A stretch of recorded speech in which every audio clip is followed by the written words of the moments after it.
Welcome everyone, and thank you for virtually joining us for the latest version of the Variant Effects seminar series.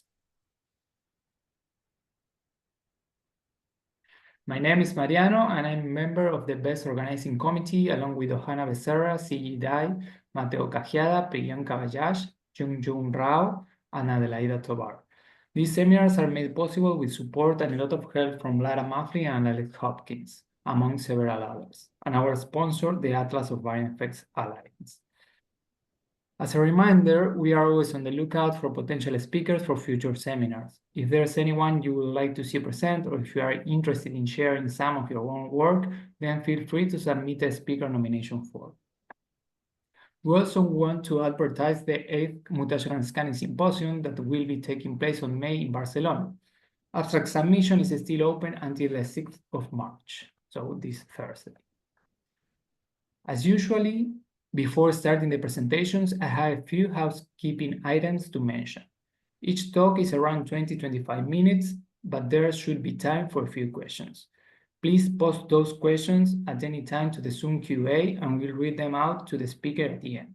If you have additional questions after the end of the seminar, and you are an APE member, feel free to visit our seminar series Slack channel for more discussion. And finally, we are posting updates on our Twitter and Blue Sky accounts, so be sure to follow us there. You can catch the seminar today and previous presentations that have been recorded on our affiliated CMAP YouTube channel. Don't worry about trying to copy the URLs. I'll post these links to the chat once we get started. All the details of this seminar series can be found on our website, including a regularly updated schedule of upcoming speakers. For the last housekeeping item, this is rarely an issue, but as a reminder, please be considerate when posting comments or questions. We expect everyone to be respectful and use welcoming and inclusive language. Today, we have two great talks by three speakers. The first one by Malvika Tejura and Sean Foyer, and the second one by Sahari Walsh.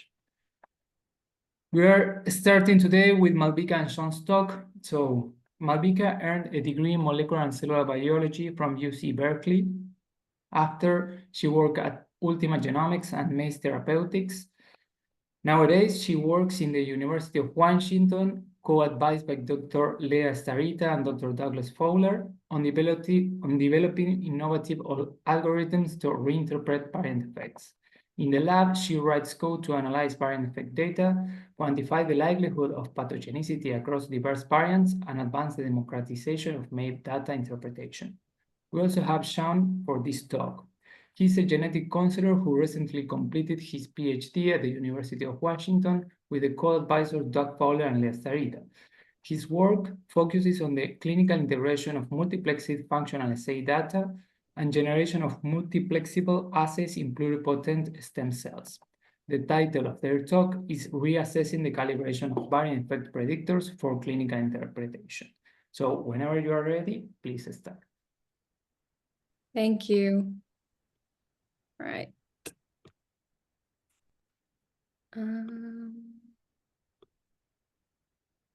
Just gonna get my pointer all set up. And okay. All right. Okay, can everyone see my screen? Yeah. Okay, perfect. All right, guys, thank you for the introduction. I'm Malvika. I'm a fourth-year PhD student in the Fowler and Starita labs, as mentioned earlier. And today with Sean, I'll be talking about reassessing the calibration of variant effect predictors for clinical interpretation, which is a topic that is crucial for improving how we classify genetic variants in a clinical setting. All right. Okay. Perfect. And so jumping into some background, I wanted to start by briefly explaining how clinicians classify genetic variants. So when a patient presents with symptoms in a clinical setting, their clinician may order a genetic testing that could be maybe a panel test or a whole exome sequence. And so once we receive the results, we identify variants, which need to be classified. And so these variants are categorized into like 5 different groups, ranging from benign, which is not disease-causing, all the way to pathogenic, which are disease-causing variants. And so we also have this little bit here called variants of uncertain significance, where these are just variants where we don't have enough evidence to determine whether or not they're truly pathogenic or benign. And so how do we evaluate variants for clinical use? So to assess a variant's pathogenicity, we rely on multiple lines of evidence, including patient data, family history data, allele frequency, as well as like experimentally generated functional data and computational predictions. And so patient data, family history data, and allele frequency are often sometimes unavailable or uninformative. But in contrast, functional data and predictive data from computational tools can be generated at scale, presenting like a promising avenue for variant classification. And so once we have the different evidence types, we actually give each one of these evidence types a weight based on its strength, all the way from supporting to moderate to strong. And so after assigning these weights to these evidence types, we actually combine them together to provide a variant classification. So for example, you can have functional data that strongly, suggest that a variant is benign, and you can also have family history data that strongly suggests a variant is benign. And so then you can combine them together and, move a variant of uncertain significance into the benign category. And so the ACMG guidelines kind of like, outline various combinations such as this, where you can use this in a similar way to generate like a variant classification. And so a lot of the times, though, when we have all this data and we have the variant classifications, we're just lacking strong enough evidence to actually, classify that variant. And oftentimes, these variants become variants of uncertain significance. Basically, almost 90% of the missense variants in the ClinVar database right now are variants of uncertain significance. And honestly, this problem is just rising as we continue to sequence more and we don't have enough evidence to actually generate a classification for these variants. And so VUS kind of present a major challenge in genomic medicine, pretty much limiting any kind of clinical decision making, and leaving both clinicians and patients like frustrated and without clear guidance on what to do. And so this brings us to our key question, which is how can we leverage the two most scalable data types, functional assays and predictors, to reclassify VUS? And so very briefly, I'll touch on what a functional assay is. So a functional assay is just a multiplexed experiment where you introduce a variant library into a model system, you apply a selective pressure, and then you score these variants, based on, how they presented the phenotype. So they can be categorized as either wild type-like variants or loss of function variants. And variant effect predictors, on the other hand, are like computational models, both supervised and unsupervised models, and they leverage various data sources and things like amino acid conservation across thousands of species to predict whether a variant is pathogenic or not. And so typically, both of these data types present like a score. So they generate a score, which we can then analyze, how well the score separates our clinical labels. And it kind of informs us how we can use it in the clinic. And I'll give you an example of what's been done before. So previously from our lab, Sean has actually taken a saturation genome editing screen of BRCA1 and evaluated its utility in variant classification. So using this functional assay, he put this in a previously published Bayesian framework, which basically helps us quantify how well this assay separates pathogenic and benign variants and translates that into evidence strength for a classification. And as you can see here for this assay, this assay separates both pathogenic and benign variants pretty well and almost actually perfectly. And so he was able to give that strong evidence for interpreting both pathogenic variants and benign variants. And so he took this and integrated it into a clinical framework, into a variant classification framework, and he was able to move variants of uncertain significance to either the likely benign bin or the likely pathogenic bin. So overall, using functional data, we had 50% fewer VUS in the BRCA1 gene. And so when we have this functional data, can we apply the same Bayesian framework that we do for functional data to predictive data? And so here, what I'm showing you is just the TP53 gene, showing you the REBEL score on the y-axis. And REBEL is a meta predictor that pretty much integrates multiple different computational tools to predict the pathogenicity of a variant. And the score ranges from 0 to 1. And so as you can see here, like for TP53, Revel does actually a pretty good job at separating benign and pathogenic variants. So could we just maybe, draw thresholds, integrate it into the Bayesian framework and, give it an evidence strength as we do for functional data? Well, yes, I mean, like it's open for interpretation basically, but possibly this could work. One limiting factor, though, is that historically, through the ACMG guidelines, variant effect predictors have been capped at supporting evidence. And at the time, this was reasonable because we lacked, sufficient clinical labels to like evaluate predictors. But now we have a new generation of predictors, that perform a lot better. We have, unsupervised models like Eve and, semi-supervised models like Alpha Missense, so we have better predictions, better predictors, and we have more clinical labels to evaluate this. But basically, just going back to the point I was making before, is that even if we apply predictors to the Bayesian framework, which we've seen before, the challenge is these are capped at supporting evidence. And one other challenge is the number of clinical labels, which is for TP53, this gene, we can see that there's a lot of clinical labels. We have enough benign, we have enough pathogenic, but predictors predict across the whole genome. So we have pretty much every amino acid or nucleotide change across the genome. So what do we do for genes with fewer clinical labels? Like how can we confidently assess their performance in separating variants? Well, luckily, the ClinGen SVI came up with a very innovative solution to tackle, this clinical label dilemma. So instead of relying on gene-specific clinical labels, they aggregated these clinical labels across the entire genome.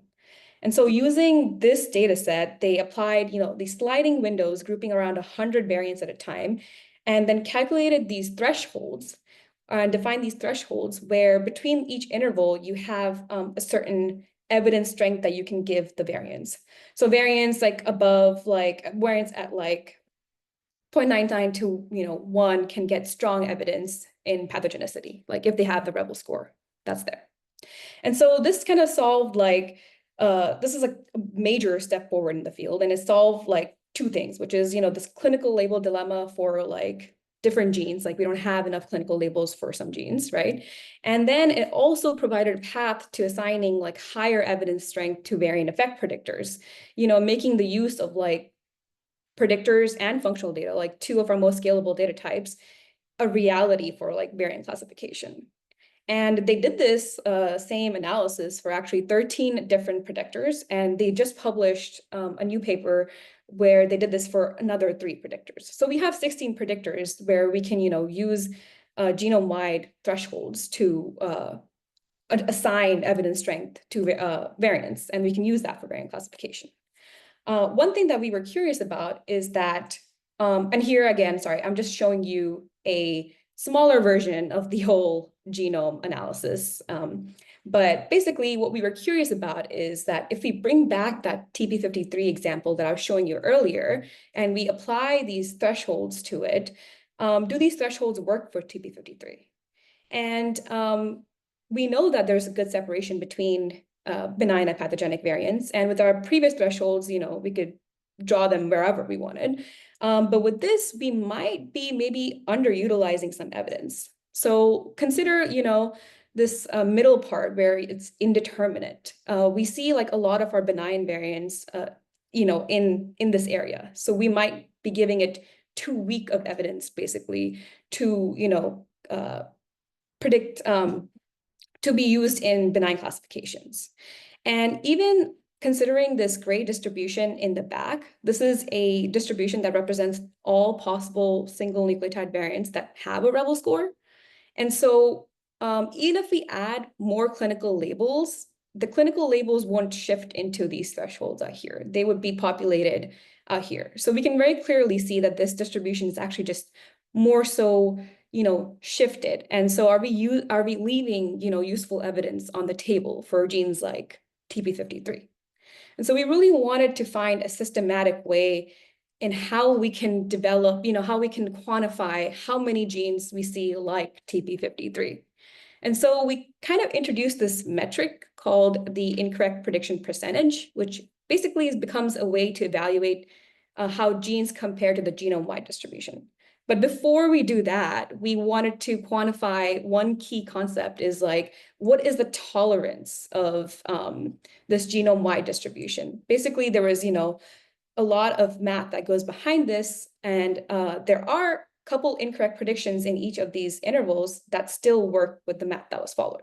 And so we termed this the incorrect prediction tolerance. So basically, we take the genome-wide distribution, an interval here, and we calculate the number of incorrectly predicted variants. So for example, here in this pathogenic side of the intervals, we count how many benign variants we have there over the total number of variants and multiply it by 100. So again, this is like a threshold that we're using to see like how many incorrect predictions can we have in this interval in the genome-wide distribution for the math to work.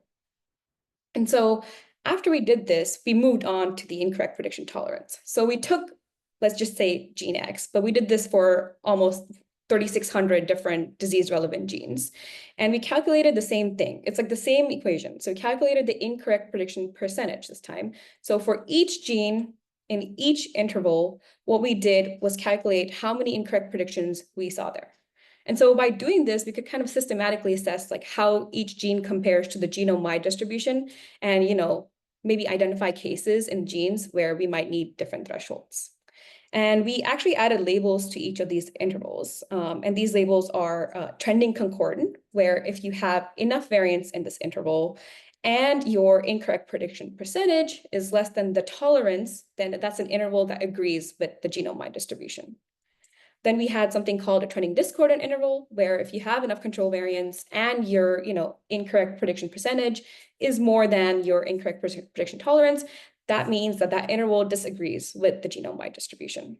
And last but not least, we had this metric called like the insufficient variance, where we just didn't have enough variance to actually reliably assess whether or not this interval agrees with the genome-wide distribution or not. And so what do we find from this? Well, one thing that we found is that from across the whole genome, right, is that like almost 90% of the intervals lacked enough clinical labels for us to like properly evaluate it, which is just like, which is actually not something surprising because we do know that, across the whole genome, like there's very few genes that have a lot of control variants, but a lot of genes have like a sparse clinical labels. But of the genes that or of the intervals, I guess, like that had enough variance, almost 70% of them were trending discordant, right? And so that means there were too many incorrectly predicted variants in that interval.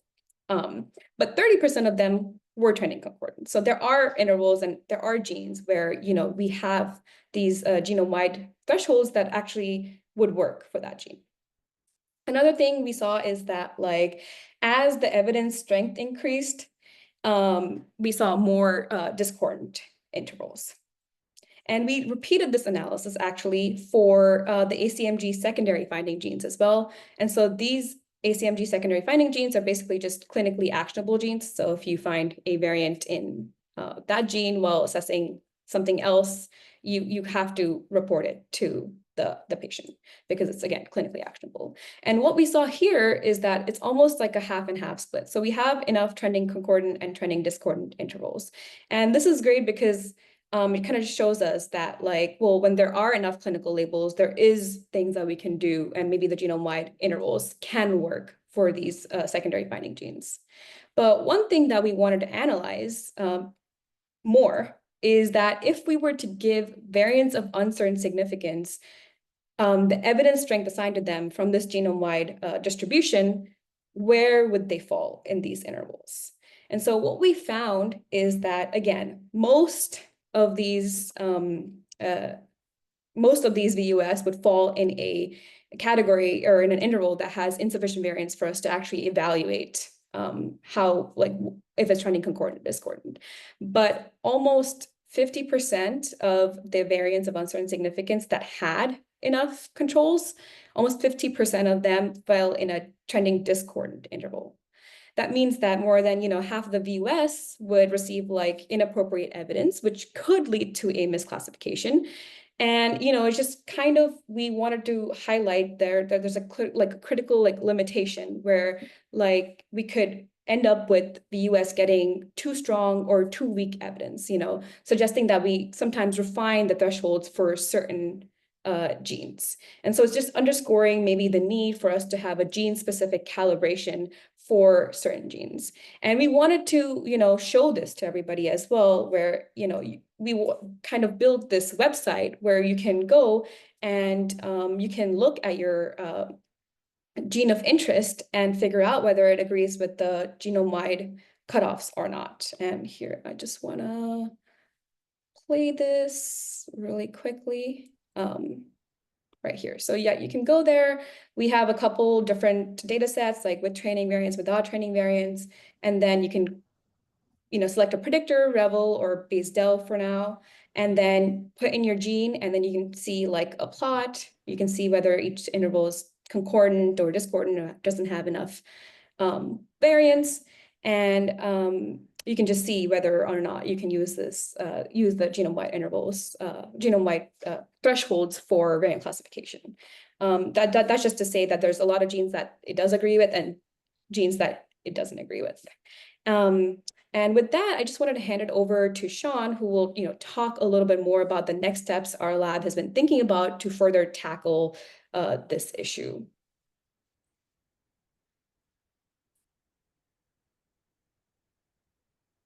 Olivia, do you mind advancing the slides for me? Great, thanks.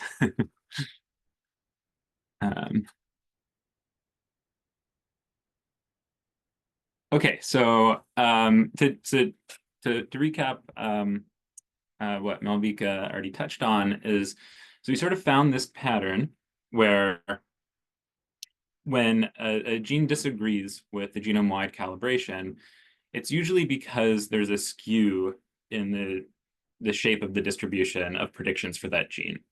So this is an example of MSH2, where we can see there's a rightward skew of the ClinVar variants. And behind that is this gray distribution is all possible predictions made by Revel for MSH2. And what you can see is that all of the predictions are shifted to the right. And so for this reason, we have benign variants that are also rightward shifted. And now we have some inappropriate cutoffs for MSH2. Similarly, we have leftward skews, where instead of the benign variants being shifted, now we have pathogenic variants shifted to the left.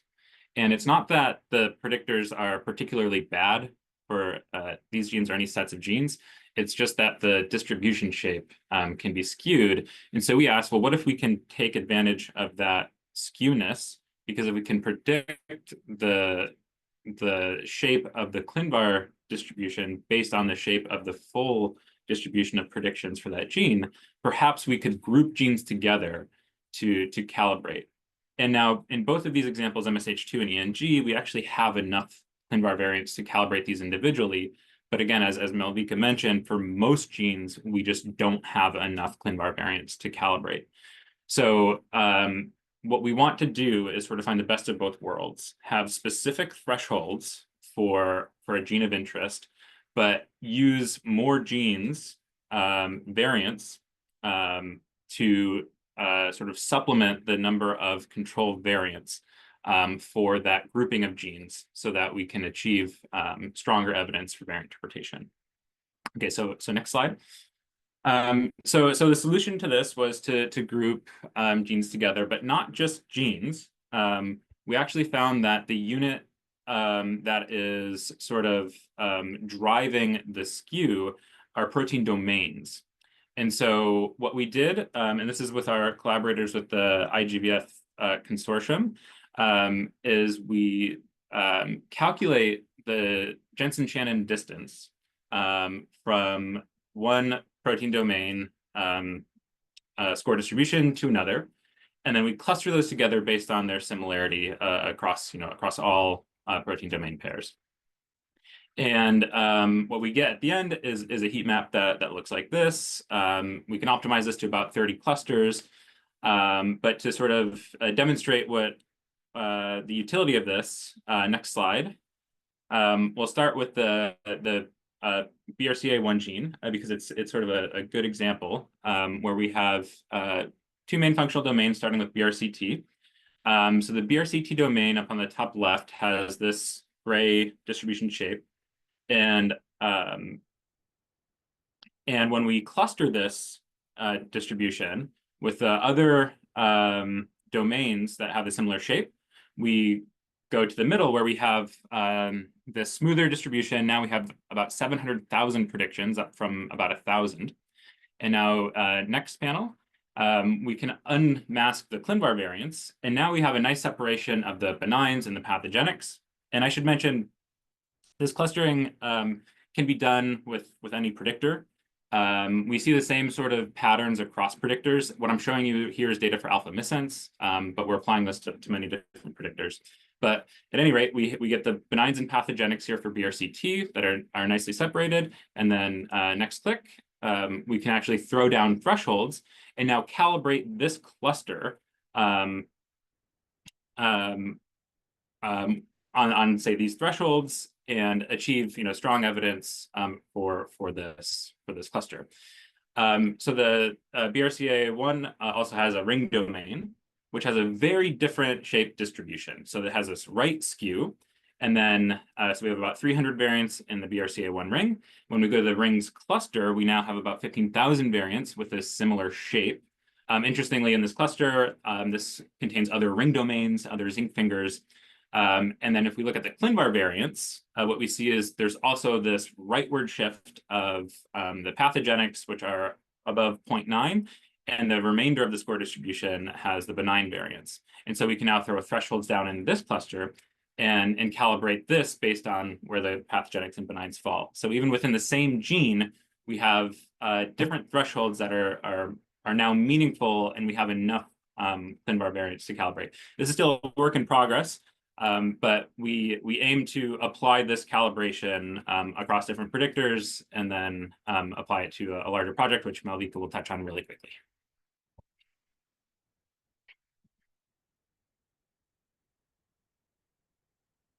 Thanks, Sean. Yeah, and so what we really want to do is we want to reclassify variants at scale. And so for that, we know how to, through our collaborators, we have calibrations for functional data, and we're also doing a variant effect prediction calibrations as well.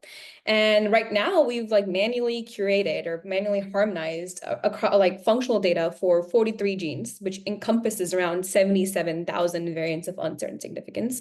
And in a scalable manner, we want to combine these two pieces of evidence, hopefully strong, and go ahead and reclassify variants. So, we'll have previously classified variants, we'll have variants that still remain unclassified, and then variants where we're adding functional data, as Sean has done before, and we have those variants that are reclassified. And then we're really hoping to move the needle by just combining these two pieces of evidence, where if you have functional and predictive data, we can really, again, move that needle and reclassify the VUS. And this, brings us closer to a future where genomic data can, directly impact patient care. And with that, just wanted to touch on some thank yous. Thank you to the Fowler Lab, Starita Lab, the BBI, and all of our funding sources. Thank you so much.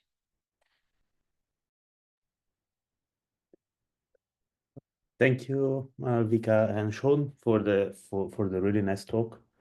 As I wrote in the chat, if the audience, anyone from the audience has question, you can use the Q&A button. Maybe meanwhile I'm waiting, I have a couple of question about it. What you show in the talk. So the first one is more connected to so when you show the trend that you have discordant and concordant trending invariants. So do you think that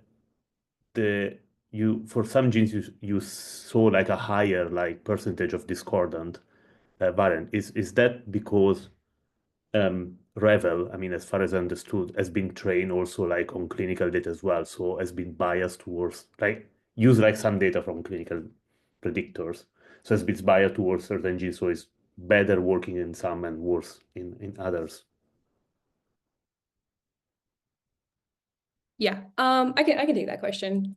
Yeah, so we actually did two parts to this analysis. We don't really have time to show it, but basically we also did one part of an analysis where we took out the training variance from Revel and to do this, same kind of systematic analysis. And we kind of saw similar trends.